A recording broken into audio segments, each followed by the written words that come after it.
Whenever I smell asphalt, I think of marine. That's the last sensation I had before I blacked out.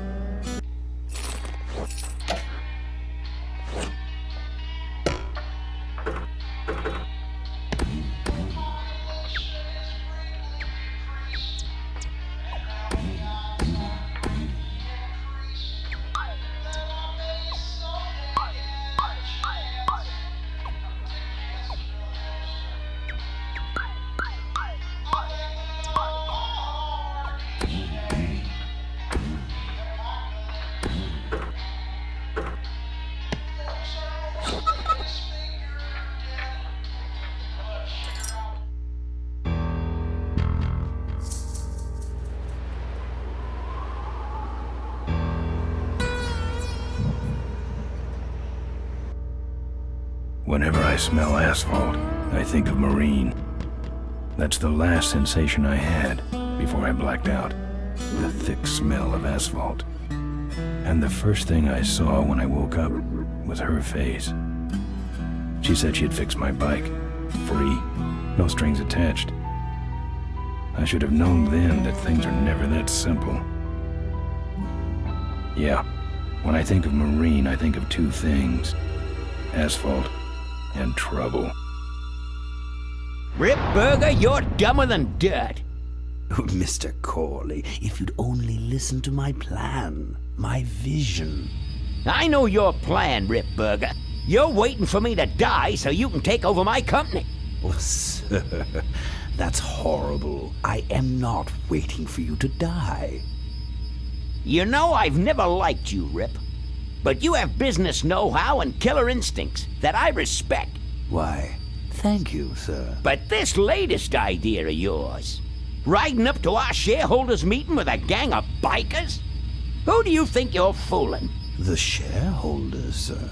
It's good PR to be seen hobnobbing with real Corley Motors customers. What do you know about our customers, Adrian? You've never even been on a bike. Well, you know I'd be on one right now, sir, if it weren't for my destabilizing inner ear condition.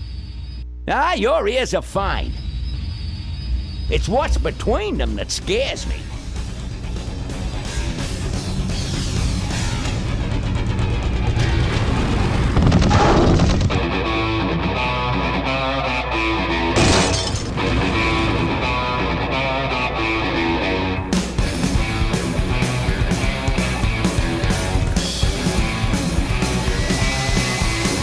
Now there goes some boys I could ride with. Step on it. Let's find out who they are.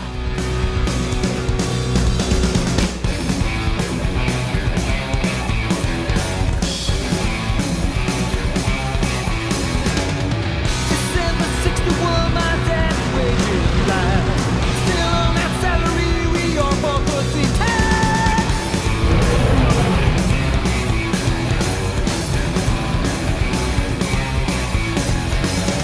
Right now, if you jack on that there to sing with,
Hey, Ben. You know, Ben, we're broke. Yeah? And if some cash doesn't come our way soon, we're in big trouble. Relax. I have a feeling something's coming our way. Something big.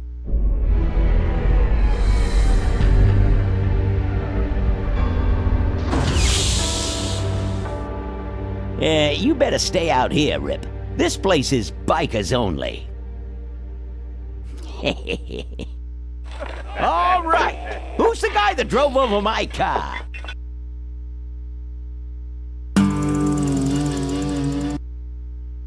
What could possibly be taking so long? Maybe old man Corley got himself in trouble. Yeah, maybe they took the old guy out back and worked him over with a 2x4. An appealing notion, but improbable. More likely he's boring them to death with some tale of the glory days. But Malcolm, isn't that illegal? Not back then, it wasn't. So who do you ride with these days? He rides with me. Although I'm sure he'd much rather be riding with your little club. I told you to wait out in the limo, Rip Burger. I thought you might like some help with your sales pitch, sir. Sales pitch? Yes, we have come here today to offer you and your men employment.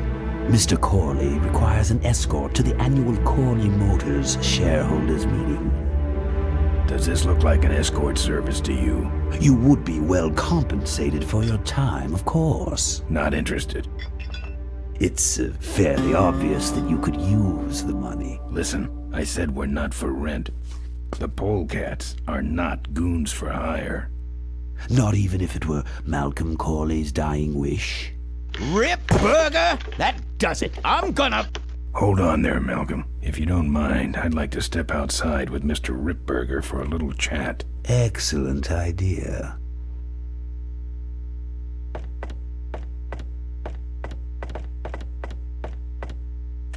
And the doctor says he only has a few months to live. That's bad news for all of us. He's not just a nice guy. He's also the last motorcycle maker in the country. What happens to Corley Motors if he dies? Don't worry. I have a plan. And if you come to the shareholders' meeting with us, you'll find out what it is. No dice, Ripburger. The polecats are not thugs for rent. If you want to buy muscle, you should go find the Rottweilers. The old man says it's the polecats or nothing. Then I guess it'll have to be nothing. And that's your last word? That's it.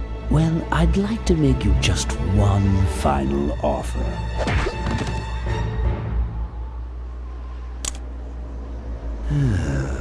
Bolus, take this coat and go get his motorcycle.